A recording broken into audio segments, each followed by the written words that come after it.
स्वागत है आप सभी दोस्तों का एक और वीडियो में। दोस्तों आज हम लोग देखने वाले हैं रसायन विज्ञान, जिसमें आज का हमारा टॉपिक है धातु और अधातु। आज हम लोग इसमें देखेंगे धातु क्या है, अधातु क्या है, धातु के भौतिक तथा रासायनिक गुण, अधातु के भौतिक तथा रासायनिक गुण और इन दोनों के बीच में अंतर बिल्कुल आसान भाषा में समझेंगे। अगर आप इस वीडियो को पूरा देख लेते हैं तो धातु और अधातु को पूरे कॉन्सेप्ट के साथ आप समझ जाएंगे।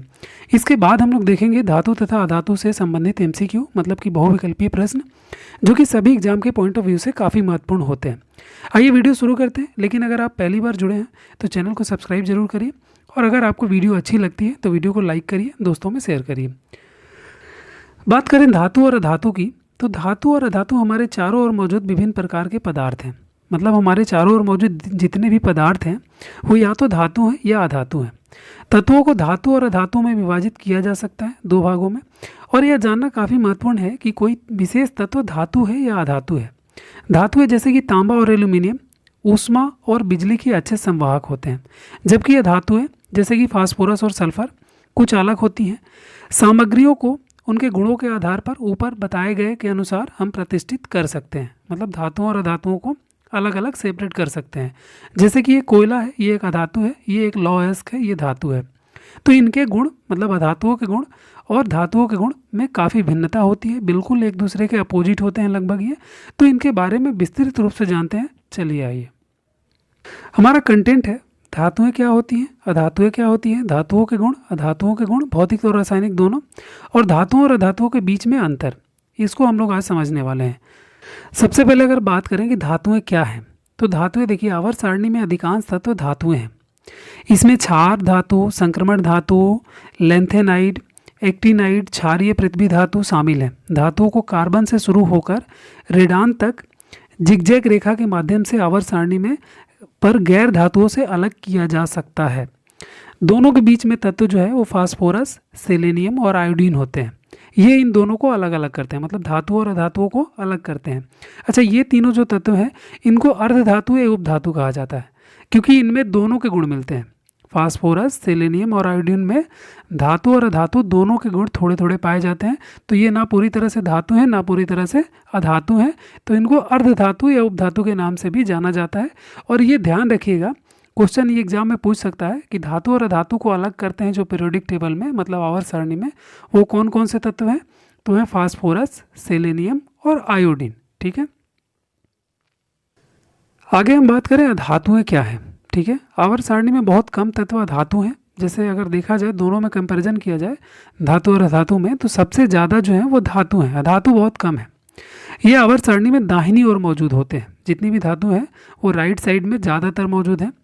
अधातु के अंतर्गत आने वाले तत्व जैसे कि सल्फर, कार्बन, सभी hydrogen group, phosphorus, hydrogen, oxygen, selenium, nitrogen और उत्कृष्ट गैसें वगैरह हैं। ठीक है, आवर्त सारणी में गैर धातुएं हाइड्रोजन के बाईं ओर और उपधातुओं के दाईं ओर स्थित होती हैं। ठीक है, चूंकि उत्कृष्ट गैसें और हाइड्रोजन भी अधातु हैं, इसलिए इन तत्वों को अक्सर अधातु कहा जाता है। जैसे कि यहाँ पे ब्रोमीन जो है ये एक अधातु है, और ये हमेशा किस फॉर्म में होती है, ये द्रव फॉर्म में होती है।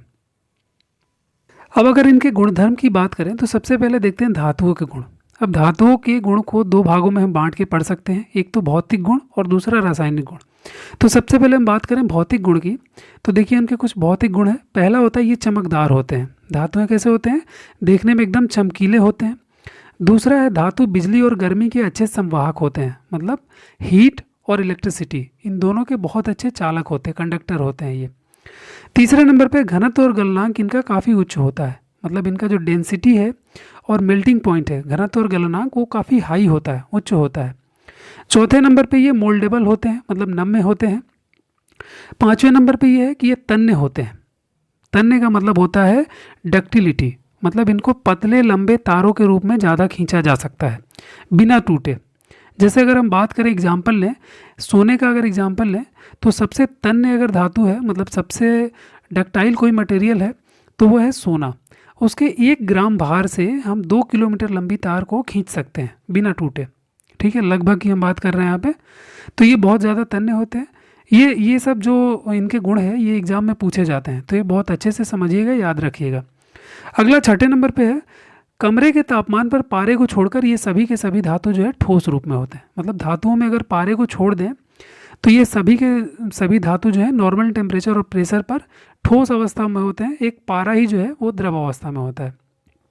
अगला, ये अस्पष्ट होते हैं, मतलब इनको हम खनिजों से निकालते हैं, ये स्पष्ट अवस्था में पृथ्वी पर नहीं पाए जाते हैं ज़्यादातर। आगे अगर हम इनके रासायनिक गुण की बात करें तो उसको समझ लेते हैं। पहले नंबर पे आसानी से ये संचारणशील हो जाते हैं। दूसरे नंबर पे इलेक्ट्रॉन खो सकते हैं ये आसानी से। तीसरे नंबर पे क्षारकीय ऑक्साइड बनाते हैं ये अभिक्रिया करके। चौथा है कम इलेक्ट्रोनेगेटिविटी होती है इनकी, कम इलेक्ट्रोनेगेटिविटी होती है। पाँचवें नंबर पे अच्छे काम करने वाले एजेंट हो सकते हैं, जैसे ये बिजली के, ऊष्मा के, ये काफ़ी अच्छे चालक होते हैं, तो इनसे हम बहुत सारे काम जो है वो ले सकते हैं और इनको हम मैकेनिकल पर्पज से भी चीज़ें बनाने के लिए इस्तेमाल कर सकते हैं, तो बहुत सारे काम में ये आ सकते हैं। आगे देखते हैं अधातुओं के गुण। अधातुओं के गुण में सबसे पहले इनका भौतिक गुण समझ लेते हैं। पहले नंबर पे बिजली और गर्मी के खराब संवाहक होते हैं, मतलब बिजली और इलेक्ट्रिसिटी के, हीट के, ऊष्मा के, ये बहुत ही बैड कंडक्टर होते हैं, मतलब खराब चालक होते हैं। दूसरे नंबर पे गैर नमनीय धातु होती है, ठीक है। तीसरे नंबर पे भंगुर ठोस होते हैं ये। भंगुर ठोस का मतलब कि ये बहुत आसानी से टूट जाते हैं, मतलब इनमें लचीलापन नहीं होता है, ये टूट जाते हैं। चौथे नंबर पे शायद कमरे के तापमान पर ठोस, तरल या गैस, ये तीनों अवस्था में मिल सकते हैं। अधातुओं में ये गुण होता है कि कुछ अधातु जो है वो नॉर्मल टेम्परेचर, प्रेशर, मतलब सामान्य ताप दाब पर क्या होते हैं, कुछ ठोस में भी मिलेंगे आपको, कुछ गैस में भी मिलेंगे और कुछ तरल में भी मिलेंगे। जैसे एग्जांपल हम लोग देख लेंगे आगे, अभी समझ लेते हैं। जैसे कोयला हमारा एक ठोस है, ये अधातु है। तरल में बात करें तो ब्रोमीन एक अधातु है, तरल अवस्था में होती है। और गैस में बात करें तो हीलियम हो गया, हाइड्रोजन हो गया, क्लोरीन हो गया, ये सब क्या है, ये एक तरह के गैसीय अधातु हैं। पाँचवें नंबर पे ये ध्वनि रहित नहीं होते, मतलब इनसे आवाज़ निकलती है। और छठे नंबर पे कुछ अधातु पारदर्शी हो सकते हैं, मतलब ये सभी नहीं होते, ज़्यादातर होते हैं पारदर्शी। आगे अगर बात करें इनके रासायनिक गुण की तो पहले नंबर पे बाहरी कोश में इलेक्ट्रॉनों की संख्या सामान्यतः इनके 4 से 8 होती है, ठीक है। दूसरे नंबर पे वैलेंस इलेक्ट्रॉनों को आसानी से प्राप्त कर लेते हैं या खो भी देते हैं। तीसरे नंबर पे जब भी ये ऑक्सीजन के संपर्क में आते हैं तो अम्लीय ऑक्साइड बनाते हैं ये। अगला है चौथे नंबर पे उच्च विद्युत के ऋणात्मक तत्व होते हैं, ठीक है, मतलब विद्युत के उच्च ऋणात्मक होते हैं। पाँचवें नंबर पे महान ऑक्सीकरण एजेंट के रूप में ये साबित हो सकते हैं। आगे थोड़ा सा एलोट्रोप को उदाहरण के साथ समझते हैं। देखिए, अधातुएं और धातुएं अलग अलग अपरूप लेती हैं, उनके अलग अलग आकार और गुण होते हैं। एलोट्रोप वे तत्व होते हैं जो दो या दो से अधिक विभिन्न भौतिक रूपों में मौजूद हो सकते हैं। उदाहरण के लिए धातु और अधातु दोनों में देख लेते हैं हम लोग। एक कार्बन एक अधातु है और कार्बन के दो अपर रूप, मतलब एलोट्रोप जो है वो हीरा और ग्रेफाइट होते हैं, ठीक है। अपर रूप को थोड़ा सा समझिएगा, ये एग्जाम के पॉइंट ऑफ व्यू से काफ़ी महत्वपूर्ण है। ये आपके हर एक एग्जाम में पूछा ही जाता है, चाहे जिस तरीके से पूछे, लेकिन इससे एक प्रश्न आता ही है। कार्बन के जो अपर रूप हैं कौन कौन से हैं, हीरा और ग्रेफाइट, ये एग्जाम में क्वेश्चन आता है। उदाहरण नंबर 2 है, इसका थोड़ा कम आता है लेकिन ये भी आ सकता है।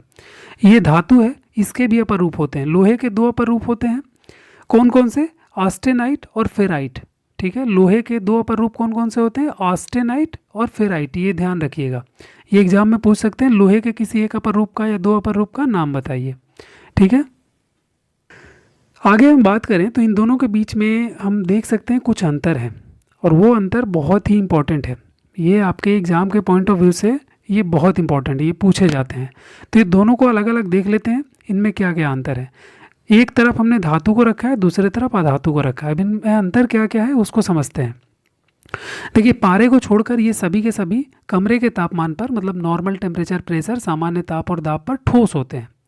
लेकिन अगर गैर धातुओं की बात करें, मतलब अधातुओं की बात करें, तो ये कमरे के ताप पर तीनों स्टेट में मौजूद होते हैं, मतलब तीनों अवस्थाओं में होते हैं, ठोस, द्रव और गैस, तीनों में। अभी हमने थोड़ी देर पहले इसको देखा था। अगला पॉइंट है, सोडियम को छोड़कर ये सभी कठोर होते हैं। इनमें धातुओं में अगर बात करें तो सोडियम एक ऐसा धातु है जिसको आसानी से हम चाकू से काट सकते हैं, लेकिन इसके अलावा बाकी के सभी धातु जो हैं वो कठोर होते हैं। और इसमें अगर धातु हम बात करें तो हीरे को छोड़कर ये सभी मुलायम होते हैं। ये हीरा एक ऐसा है जो सबसे सख्त होता है, बाकी सभी एकदम मुलायम होते हैं। अगला पॉइंट है, इसमें ये लचीले होते हैं। इसमें है ये भंगुर होते हैं, मतलब ये लचीले का मतलब ये इनको आसानी से रप्चर या तोड़ा फोड़ा नहीं जा सकता, लेकिन अधातुओं को आसानी से तोड़ा फोड़ा जा सकता है। इनको टुकड़ों में हम तोड़ सकते हैं, भंगुर होते हैं। अगला, ये चमकदार होते हैं, ये बिल्कुल चमकदार नहीं होते, एक को छोड़कर, आयोडीन को छोड़कर ये सभी के सभी गैर चमकदार होते हैं। अगला पॉइंट है, प्रकृति में विद्युत के धनात्मक होते हैं और ये प्रकृति में विद्युत के ऋणात्मक होते हैं, अधातुओं की बात करें तो, ये ध्यान रखिएगा। अगला, इनका घनत्व जो है वो काफ़ी उच्च होता है और इनका घनत्व काफ़ी कम होता है। तो ये था धातु और अधातु के बीच में अंतर। चाहे तो आप इसको स्क्रीनशॉट लेके अच्छे से पढ़ सकते हैं या दोबारा वीडियो को थोड़ा पीछे करके अच्छे से देख लीजिए, एग्जाम में इससे बहुत सारे प्रश्न आते हैं। अब अगर बात करें इससे जुड़े हुए एमसीक्यू की, तो अगर इस वीडियो में ऐड करते हैं तो ये वीडियो काफ़ी लंबा हो जाएगा। हम चाहते हैं कि छोटे छोटे वीडियो में आप लोग पढ़ें ताकि आपका भी मन लगा रहे, बोरियत ना हो, ठीक है। तो उसको जो एमसीक्यू है, बहुविकल्पीय प्रश्न है, जितने भी इंपॉर्टेंट हमने सेलेक्ट करके रखे हैं उसको नेक्स्ट वीडियो में हम लोग बना के अपलोड कर देते हैं। तो ये वीडियो को यहीं पे ख़त्म करते हैं, मिलते हैं नेक्स्ट वीडियो में, तब तक के लिए बाय।